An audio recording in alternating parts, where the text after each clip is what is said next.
Hey, what's going on? Luke here, and yesterday I did a video talking about Rugby League 5 and the actual possibility of it being released. Now, I was fairly doubtful in that video, and I still am, but I figured it would be fun to sort of do some wish list sort of videos. I feel like everybody's done them going years back, because that's how long it's been since Rugby League Live 4 came out, but I've never really done one. I think I did a video where I talked about an Ultimate Team / My Team sort of mode, and I was going to talk about it in this video, but I thought, as you can tell by the title, I thought that I'd purely just talk about crew mode, because I feel like that's where the bulk of the gameplay is in terms of Rugby League games. A lot of it is through crew mode, and I've got to say, the crew mode is quite lackluster, and I think that's safe to say over the last couple of years. It is very, very basic. You go through and you play NBA ones, you play FIFA ones, and you can see, even with FIFA, with all of the talk about FIFA being shit in terms of crew modes, it's still miles and miles ahead of anything Rugby League Live 4 has done, or Live 3, or Live 2, or just any crew modes in the past. In fact, I will say, I feel like the best crew mode, at least setup-wise, was Rugby League 2. I thought that was set up really well in terms of signing players, and even just the overall progression of players and that sort of stuff. It's just, obviously, that was a long, long time ago. And I've got to say, even going back and playing it, the gameplay does not hold up at all in Rugby League 2, which is expected. It came out in 2005, but I thought I'd just throw that in there, because there's a lot of people who go back and say that these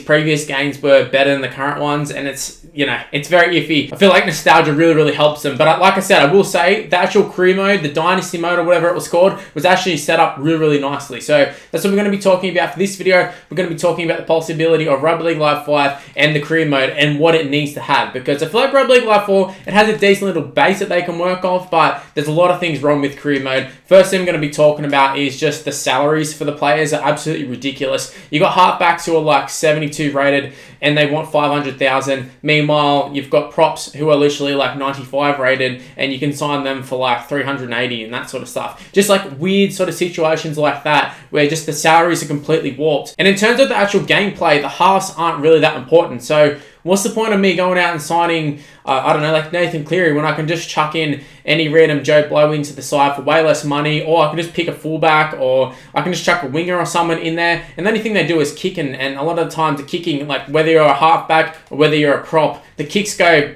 you know, pretty much the same areas. So I feel like the halfbacks, 5'8", super overrated on the game in terms of their salary, and it really stuffs around with your salary cap. So that there's no sort of instance where you have a decent little backup player, and if you do, most likely it was right at the end of the season when it glitches out, unless you sign players for like 50k. So yeah, the salaries do need to be worked on for sure. There needs to be some sort of, I don't know, like obviously halfbacks do get paid a lot more than everyone else, and fullbacks and that matter as well. So they've got that part right, but just the fact that, you know, like the 70 odd rateds are getting paid way, way more than your international props. I can go out and I could sign literally the whole Australian forward pack, and they probably still cost less than a backup halfback rookie sort of player. So that is something that they definitely need to work on. Just also talking about rookies and reserve grade players and that sort of stuff, I am glad that they do have the reserve grade system. You can go in, you can grab players from your feeder club and that sort of stuff. Not that I ever really use it, but it's good that it's there. But at the same time, you got players who, like, I just did a video, I just did a couple streams actually, where I was playing with the Rabbitohs, and I had Cameron Murray there. And when the game came out, he was like 60 rated, something like that. And I just thought, all right, I'll just keep playing him, and eventually he'll get into the 80s. But he just stalled. He just stalled at 79. He got up to 79. He was only about 23, 24, and he didn't get any higher. That's just where he stayed. Meanwhile, you can go into other career modes and such, and you'll have Sam Williams, a reserve grade, a renowned reserve grade guy, and he'll be like 95 rated, 96 rated. Meanwhile, you got Nathan Cleary, who gets stuck at like 91.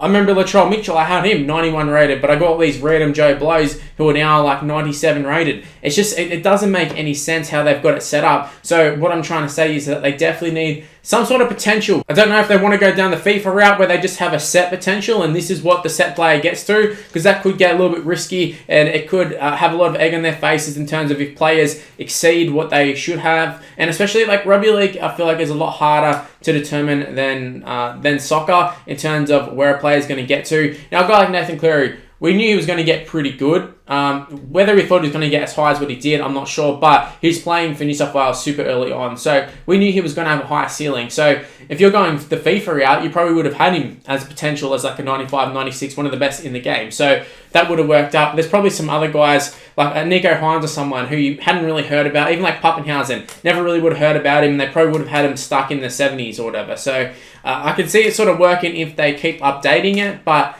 look, they just need to come up with something better than what they've got, because I'm sick of seeing these random sides. Like, I just played a team against the Dragons, and it was a lot of the guys who were still on the Dragons side, and yet they must have been, I don't know, high 90s, mid 90s, somewhere in there. And it was the guys like Matt Duffy. And you just can't be having that. That's absolutely ridiculous. But that's just how Rugby League Live 4 is. I can't really remember if Rugby League Live 3 was like it. I feel like it probably was. Maybe not as much, but I feel like it definitely had some sort of relation to it. I feel like it was similar. And also because there were so many high-rated players and all these random dudes, all these Regenerator players, all these guys who are New South Wales Cup, Queensland Cup sort of players, and all of a sudden they're now in the 90s, they all feel exactly the same. They just feel like I've just went and created a player and chucked them all. Like, I just went, all right, this is 95 rated. Yep, this is 93 rated. And when you actually go and play with them, none of them really feel like they're actually 93 rated. I've been using players who are in the 90s, high 80s, all this sort of stuff. And yet when I went and used Latrell Mitchell still felt like the best player, yet he wasn't the best player in my side. So I know that's more so probably like a gameplay sort of mechanic rather than a career mode thing. But just my point is that because there's so many 90 rated players, are they even any good now? Like, if it's just 90 rated coming up against 90 rated, does that really mean anything? I know in the previous stream, I was just talking about the Rabbitohs one. When I played the Dragons in the final, both the overalls were 88. Now, when you generally go and play a normal game, just if you loaded it up, I'm pretty sure the overalls are like 83, 84 or something for your team as a whole. I'm not talking about individual players, but for your team as a whole, which just shows you how high rated all these guys are. And I had this, what I would deem a God squad, and yet it wasn't even really a God squad compared to a lot of these other sides. So yeah, a lot of that needs to be improved on. Even just transfers in general need to be improved on. You just see so many random teams. Like, you go in 2 or 3 seasons into the future on a career mode, and these teams are unrecognizable. All your players have gone to another club. Like for Manly, soon, I guarantee it, you go into it, Jake Trbojevic or Tom Trbojevic, or both of them are going to be gone. You know what I mean? Like, it's super unrealistic. There's literally nobody who really stays at a club. They're just always moving. And I understand player movement happens in real life, but just not to this degree. Not to this degree at all. So they need to do something about that as well. Maybe, once again, I keep going back to FIFA, but that is the big dog in the gaming world in terms of sports. So maybe even Madden as well. But I feel like they need to set something where,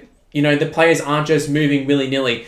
Some players, they should just refuse to go to a club no matter what. Like for me, I talked about it earlier, Jake Trbojevic, probably not going to leave Manly. I can't really see him leaving Manly. So they just should put it in the game where he just keeps refusing contracts. Or you've got to offer him something substantially massive. Kind of similar to on FIFA when you would try to sign Leo Messi or Cristiano Ronaldo, mostly Messi, but when you try and get them away from Barcelona, I know he did end up going, which is, you know, funny now, but just in terms of trying to get him, it was nearly impossible to get Messi to leave Barcelona. No matter how much money you end up chucking at them, the club would accept it, but he wouldn't come to terms because he didn't want to leave. And I feel like that's something they should try and incorporate, some player loyalty. I feel like it'd be kind of like if I was playing years back and I tried to sign Boyd Cordner, I just couldn't imagine him leaving the Roosters. So it just should be a thing where they just keep turning it down, just chuck in some sort of loyalty factor. Speaking of new players and all these New South Wales Cup and Queensland Cup players and all that sort of stuff, I need to talk about the actual Regenerator players. So the ones that have been made from scratch, the ones that aren't real.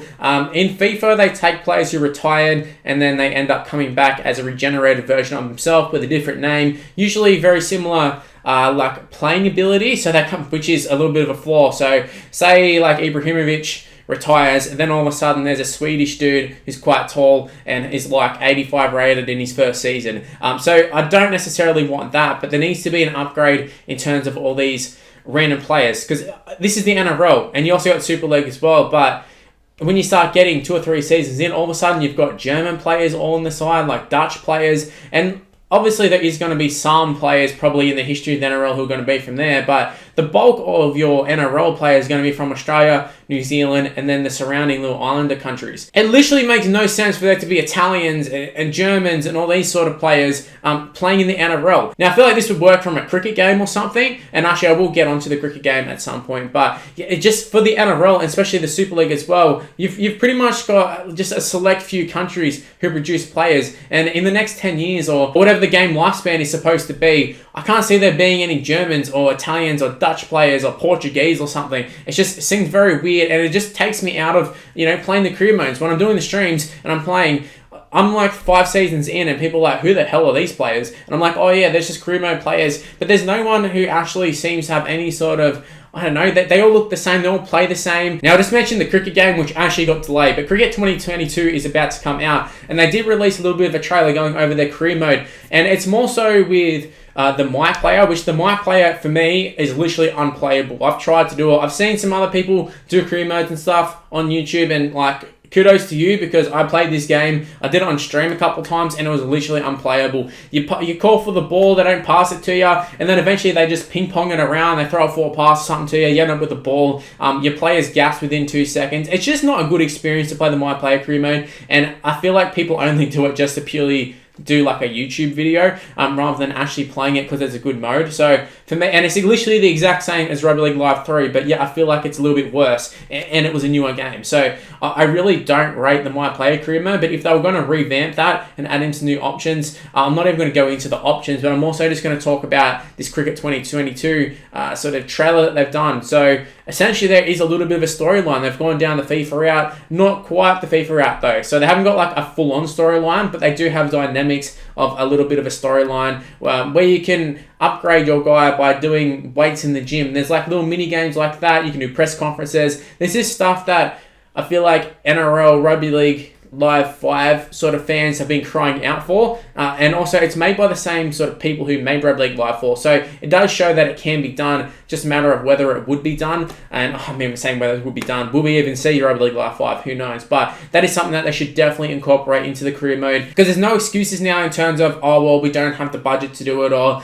we can't do this. They've already done it in this cricket game, and I've noticed a lot of the times in these AFL games, cricket games, Rugby League games, they take a lot of the same things from the previous sort of game, even if it is a different sport, and they just incorporate it into the new one. So I noticed a lot of the AFL cutscenes were very similar to Rugby League Live 4, obviously just with AFL players. So they can take things from one game and put them into the other one. So yeah, if you haven't seen the trailer, I would highly suggest you go and take a look at it. I think it was uploaded by PlayStation 4 or something, or PlayStation Australia, something along the lines of that, and it's got Barjo from Good Game sort of going through career mode. So go and have a look at that one, and you can sort of imagine what the Rugby League Live 5 one would be. Now, my last couple of points that I want to talk about aren't particularly too massive, but I thought I'd bring them up anyways. Now, in previous games, I can't really remember if they were ever in it. I don't think they ever were, but I feel like you need to upgrade the sponsors a lot more.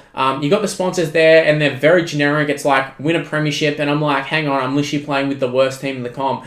Why would I win a premiership this first season? Why would that be in any of the objectives? It just seems strange. And then the next one's like, oh, sign an 85 plus rated player. It's like, oh, that's easy. So it's either super easy or super hard, or just doesn't make sense. Now, I feel like there should be like a board. I know in FIFA they do it, and a lot of other sports games they do it, where you've got to meet the board's demands. And I don't want the board to be like I said, you're taking over a last place side, and they're like, all right, we want you to make the top 4. It's like, that doesn't make sense. I don't want that. But we do want some more realistic objectives, and we want something to factor in where we can upgrade our players outside of just playing the game and just leaving it to chance. Whether it's a training mode, I talked about it briefly in terms of the Cricket 2022, whether it's some sort of mini game, some sort of thing where you can actually do proper training. But I would really like if we had coaches and you could upgrade the coaches, upgrade your stadium. I feel like they definitely had this in one of the previous ones, maybe even the PlayStation 2 one. Might have been Rugby League 2. That's why I thought it was so good. I'm pretty sure they had it on some of those games where you could upgrade some of your facilities and that should determine as well with how good some of your players get, rather than just everything being left up to chance and being random. So yeah, that's all I've got to say in terms of career mode. That was my wish list. Some of them I feel like would be good points, some will be bad. Some of you will agree, some of you won't. Let me know in the comment section below. What are your thoughts on a Rugby League Live 5 career mode, and what do you think it needs? Did I miss out on anything in particular? Let me know. Anyways, that's where I'm going to wrap up this video. Hopefully you did enjoy it. If you did, make sure you go ahead and smash the like button and subscribe to the channel if you're new around here. Also, make sure to follow me on social media. It's on the screen right now. It's Mr. Luke on YT. My Facebook is Mr. Luke, but everything else, including Snapchat, including TikTok, including the Reddit, as well as Mr. Luke on YT. Go ahead and give me a follow, give me an ad, do that sort of stuff. Also, go ahead and cop some of the merch. There is the design on the screen right now. Christmas is coming up, so I had to make a Christmas design, and I think it looks really nice. So I would suggest you go ahead and pick up this shirt. You definitely will not regret it. I swear. You won't regret it. The shirts are really nice. Anyways, that's how I'm going to wrap this one. Thanks for watching, guys. Stay tuned for more content on the channel. Going to be doing some Rugby League videos. Going to be doing some cricket videos. Might even branch out into some other stuff. But for now, I'm going to be doing some Rugby League live videos. Stay tuned for that, and I'll see you in the next one. See yous.